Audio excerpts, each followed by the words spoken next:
If you're like most of us, I think at times you probably struggle with staying optimistic in life. But what I want to say in this video is actually that you are, whether you know it or not, you are naturally an optimist. And you are naturally an optimist. And now, this means that your natural state of being is that you naturally anticipate good things happening in your life, which may feel like it's a distant memory, maybe, if you remember it at all. But how can I say something like that? How can I say that you are a natural optimist? Well, what I point to is, let me ask you this. How many children, how many toddlers do you know that you would classify as being naturally pessimistic? I would suggest that not many. I think most toddlers, and really most of us, when we're born, when we're small, the natural factory setting is to be optimistic. So all children are born optimistic. Now the problem is, and that's very important, I'll talk about how essential it is to be optimistic and why that's the natural default for us. But of course what happens is, with our natural optimism, we run into all sorts of pain, all sorts of trauma, complex trauma, unmet needs, lack of autonomy, lack of freedom, neglect, all sorts of things. And it looks as if, from that point of view, that our optimism isn't working. And the assumption then becomes that this optimism of ours has left us in a sort of a defenseless, vulnerable state. So what really happens then is we start to see this optimism that we have, which is our natural state of being, as the problem. Now the truth is, the optimism that we have was never the problem. In fact, if the child in that situation had been completely pessimistic as a default setting, the truth is it wouldn't have changed a thing. Because the truth of it is, in childhood we are captive, right? So had we been pessimistic, it wouldn't have changed the fact that our needs weren't being met, or that we went through all these traumatic experiences or unmet needs. And it's an interesting thing, because it's actually a form of blaming oneself when we become skeptical towards our own optimism.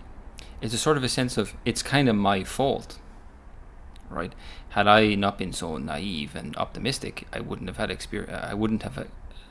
have had experienced so much suffering, which is not true. It's actually sort of a superstitious belief. Now, it's a very common belief that we pick up. We become skeptical towards our own sense, our natural state of optimism.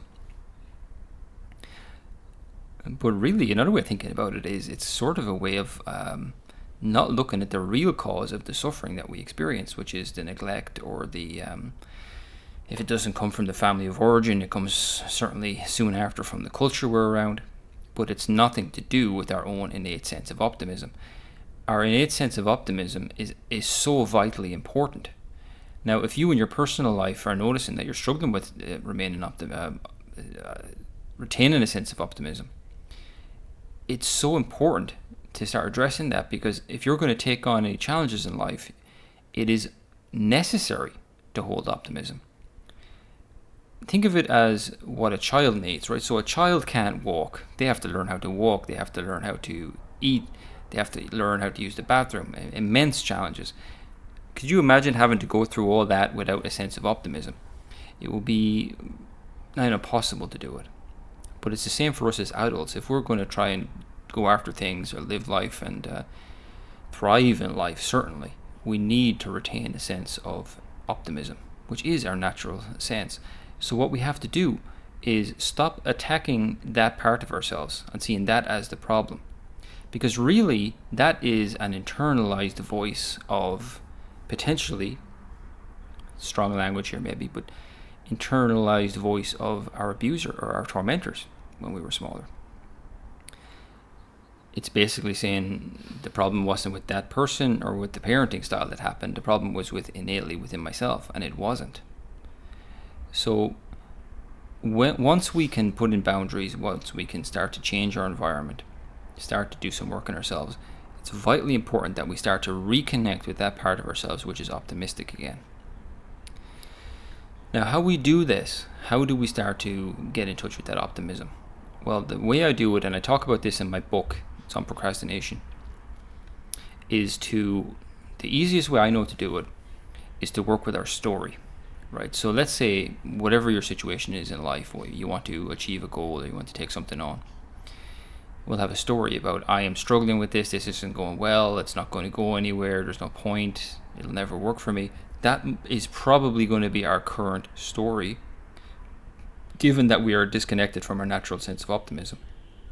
So what we do is we start to, first of all, notice that the story that we're carrying is vitally important. And we start to look at it more directly. We write it down on paper. And we start to look at our relationship with our own story. Now, initially, it's going to be a pretty dark relationship, right? We won't like the story. We won't want to look at it for too long. But the work here is in looking at the story and working with it to transform it. And we start to gradually, we start off with a recognition that it is currently not optimistic. And very, very gradually start to change the story, work with the story. We almost like you'd write it out as a paragraph.